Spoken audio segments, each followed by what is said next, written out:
बिस्मिल्लाहिर्रहमानिर्रहीम। अस्सलामु अलैकुम। नाज़रीन इकराम, आज हम बात करेंगे हज़रत मैमूना की उम्मुल मोमिनीन है जो। नाज़रीन इकराम, हज़रत मैमूना का शजरा नसब वालद की तरफ से 18वीं पुश्त पर जाकर जनाब नबी करीम सल्लल्लाहु अलैहि वसल्लम से जा मिलता है। मैमूना रज़ी अल्लाह ताला अन्हा का ताल्लुक कुरैश के मुअज़्ज़ज़ कबीला बनु हलाल से था। आप रज़ी अल्लाह ताला अन्हा की एक बहन उम्मुल फज़ल निकाह हज़रत अब्बास बिन अब्दुल मुत्तलिब के साथ हुआ। इनसे हज़रत अब्दुल्ला बिन अब्बास रज़ी अल्लाह ताला अन्हा पैदा हुए। दूसरी बहन का निकाह वलीद बिन मुगीरा के साथ हुआ, जिनसे मशहूर सहाबी हज़रत खालिद बिन वलीद पैदा हुए।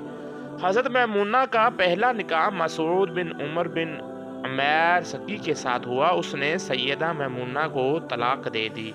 ये वही उमर बिन उमैर हैं जिनके 3 बेटे अब्दुल्लैल, मसूद और हबीब ताइफ के मुअज़्ज़िज़ीन शमार होते थे। और नबी करीम सल्लल्लाहु अलैहि वसल्लम ने अपने सफ़र ताइफ में खसूसी तौर पर दावत इस्लाम दी, लेकिन इन्होंने बद अखलाकी का मुजाहरा किया और अब्बास लड़कों को आप सल्लल्लाहु अलैहि वसल्लम के पीछे लगा दिया।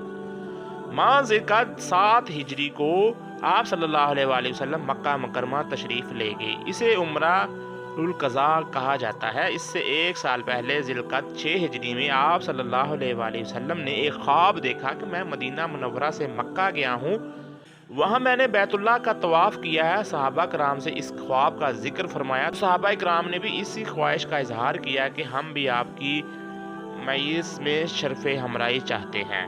चनाचे आप सल्लल्लाहु अलैहि वसल्लम ने सहाबा कराम को हमरा लिया। जब आप मकाम हुदैबिया पहुँचे तो मक्का के करीब है, इसका कुछ हिस्सा हदूद हरम में दाखिल है, तो कफ़ार ने मज़ाहमत की। मुख्तसर ये कि चंद कड़ी शराइत के साथ आपको वापस लौटना पड़ा।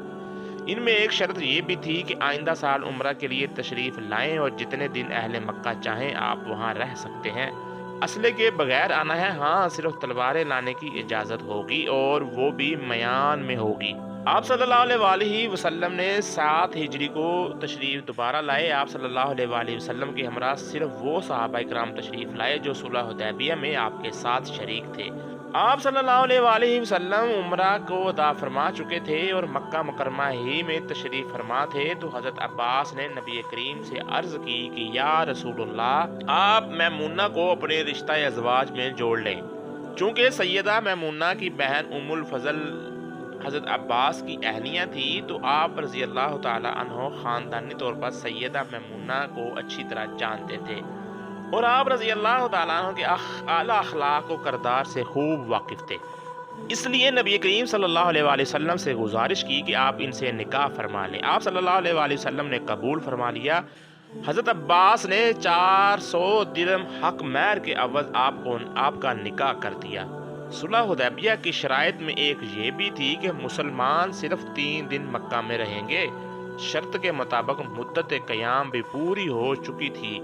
सुहेल बिन उमरू और दीगर कुरैश की जानब से दरबार रसालत में हाजिर हुए सरदार और कहा कि शर्त के मुताबिक चूँकि मुद्दत क़याम ख़त्म हो गई है, लिहाजा आप अपने साथियों के हमरा मदीना वापस तशरीफ़ ले जाएं।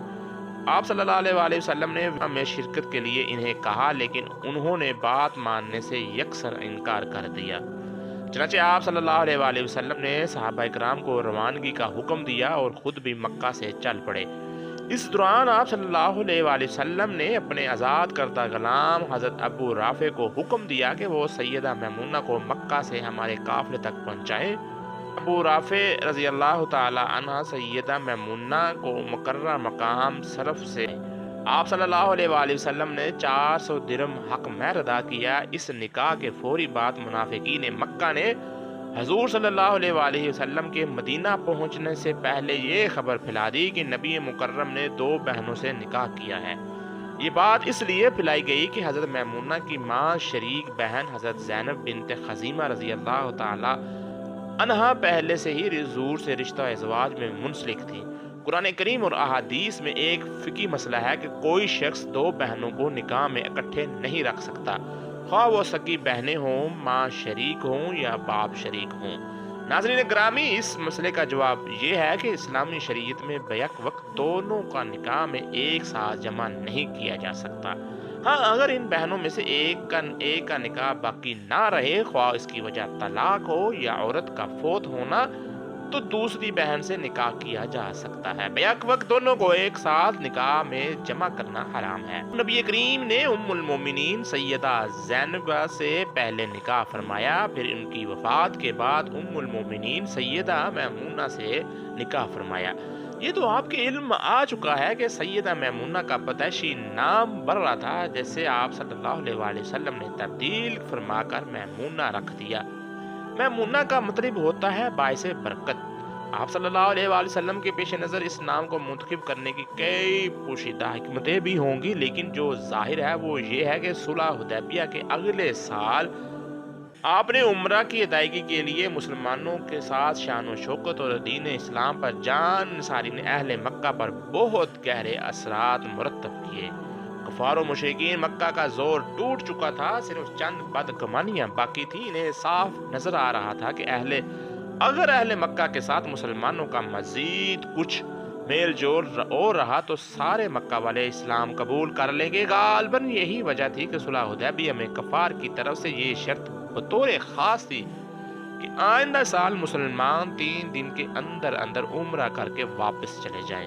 نبی کریم کی دلی خواہش یہی تھی کہ یہ لوگ اسلام قبول کر لیں، اور اس مبارک خواہش کی تکمیل کے لیے آپ صلی اللہ علیہ وآلہ وسلم نے طرح طرح کی صعوبتیں جھیلیں، سختیاں برداشت کی، لیکن ظلم و ناانصافی کو بھی سہتے رہے۔ اس لیے بیوہ بے آسرا نیک خواتون کو سہارا دینے کے ساتھ ساتھ آپ کے پیش نظر اس وقت کے معروضی حالات بھی تھے۔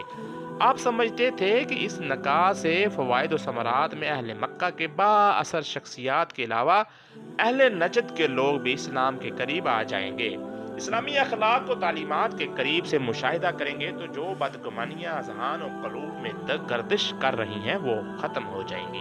چنانچہ ایسا ہی ہوا۔ حضرت میمونہ کے خاندان والے مکہ کے بااثر لوگوں میں سے تھے۔ اس نکاح کے بعد سیدہ میمونہ کے بانجے حضرت خالد بن ولید نے اسلام قبول کیا۔ اسی موقع پر حضرت عمر بن عاص، حضرت عثمان بن طلحہ کنجی بردار کعبہ نے بھی اسلام قبول کر لیا۔